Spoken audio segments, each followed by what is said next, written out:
payah. Kalau kita tanya kenapa dia jadi demikian? Jawabnya Allah sedang menjadikan pada diri dia kafarah terhadap Ibnu Mas'ud menuturkan bahawa Rasulullah sallallahu alaihi wasallam pernah bersabda, sesungguhnya nyawa seorang mukmin akan keluar disertai dengan keringat yang di dahinya. Rasulullah sebut demikian.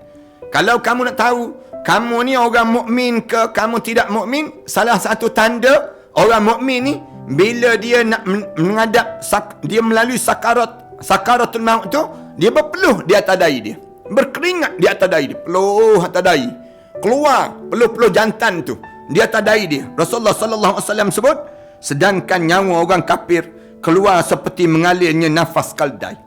Sebaliknya orang yang tak beriman pada Allah, bila roh dia ni keluar ni bunyi macam kaldai, macam kaldai. Yang bunyi suara macam kaldai itu keluar daripada diri dia. Sesungguhnya orang mukmin pasti melakukan kesalahan. Kita ni ada buat salah, Allah buat dalam diri kita ni sebagai kesilapan demi kesilapan. Oleh kerana itu dia akan merasakan kepayahan ketika mana menghadapi kematian sebagai tebusan bagi semua kesalahannya. Ni saya buat salah, tuan-tuan pun buat salah, semua kita ni buat salah. Bila Allah nak balas salah kita ni supaya kita menghadap depan Allah dalam keadaan bersih, Allah jadikan melalui sakarat.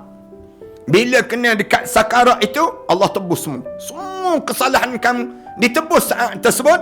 Kemudian bagi diri kamu, sedangkan orang kafir pasti memiliki kebaikan sehingga dia dimudahkan dalam kematiannya sebagai tebusan dengan kebaikan atas segala kebaikan yang dia pernah buat di atas dunia ini.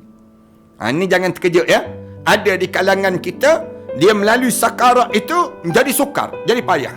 Kalau kita tanya kenapa dia jadi demikian, jawabnya Allah sedang menjadikan pada diri dia kafarah terhadap dosa-dosa dan kesilapan yang dia pernah buat di atas dunia. Lalu Allah tebuskan semua di waktu mana penghujung perjalanan hidup dia. Allahu Akbar. Di waktu mana kena sakarat tu yang jadi payah, jadi banyak, jadi lama, jadi tekanan. Kadang-kadang kita heran dengan makan banyak dia. Kadang-kadang kita heran dengan cakap banyak dia. Kadang-kadang kita heran dengan apa yang berlaku dalam hidup dia tersebut. Dekat dengan kematian dia tu menjadikan kesukaran demi kesukaran. Tapi sebenarnya Allah sedang kafarah dosa dia. Allah sedang menghapuskan sehari-hari yang dia sakit, segala benda yang dilalui itu, semuanya Allah sedang kafarah dosa dia. Supaya bila dia mati, masuk dalam kubur, tiada lagi dosa-dosa yang telah diampunkan dosa dia sepanjang dia di atas dunia dengan kafarah dosa tadi. Manakala yang orang kafir pula, kita tengok dia mudah jadi mati. Mudah jadi mati itu kerana apa dia? Kebaikan yang pernah dia buat, lalu Allah balas dekat dengan kematian dia supaya masuk dalam kubur, dia tidak ada lagi permintaan pada Allah di atas amalan yang baik yang pernah dia buat di atas dunia ini sendiri. Nah, jangan pelik ya keadaan yang demikian. Ad-Dainuri dalam Al-Mujalasah menuturkan firman Allah Ta'ala dan firman Allah Ta'ala daripada Wahab Ibn al-Wad, sesungguhnya aku tidak akan mengeluarkan seorang itu daripada dunia sementara aku menyayangi dia sehingga aku menembus setiap kesalahan yang telah dilakukan dengan rasa sakit pada tubuh badannya.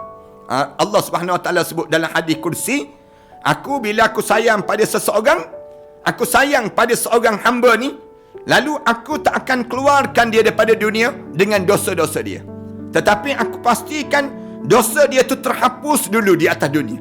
Bila dekat nak mati tu, Allah kafarah, buang dosa dia sampai bersih dalam hidup dia ni, sampailah dia ni menghadap depan Allah, tak ada lagi dosa-dosa yang melekat pada tubuh badan dia.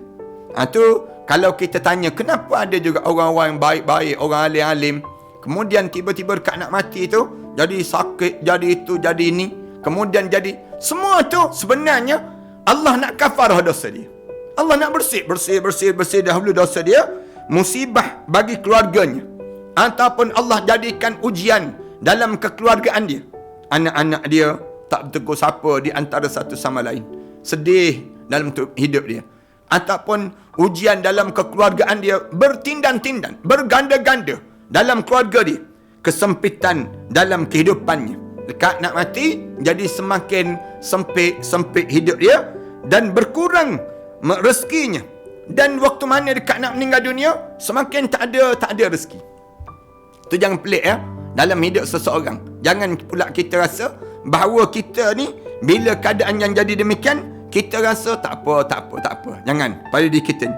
Sehingga aku mendapatkan kesalahannya sebiji atom saja. Sampai bila Allah kafarah dosa dia? Sehingga dosa dia ni, Rasulullah sebut dalam hadis kursi ni, sampailah dosa dia tu sebesar zarah. Kecil je dosa dia. Jika masih lagi tersisa suatu kesalahan padanya, masih ada waktu mana dekat nak mati itu ada lagi kesalahan pada dia yang dilakukan atas dunia ni, aku akan menjadikan kesukaran dalam kematian dia. Allah jadikan demikian. Allah sebut, aku matikan dia aku jadikan dia tu, dia menafas tu macam melalui lubang jarum. Sukar dia melalui saat demikian, sehingga kan dia menghadap aku seperti keadaan pada hari dilahirkan oleh ibunya. Allah kafarah dosa dia ni, Allah buang dosa dia ni sampai bila? Sampai dia bersih lah, macam hari pertama dia keluar daripada perut ibu dia.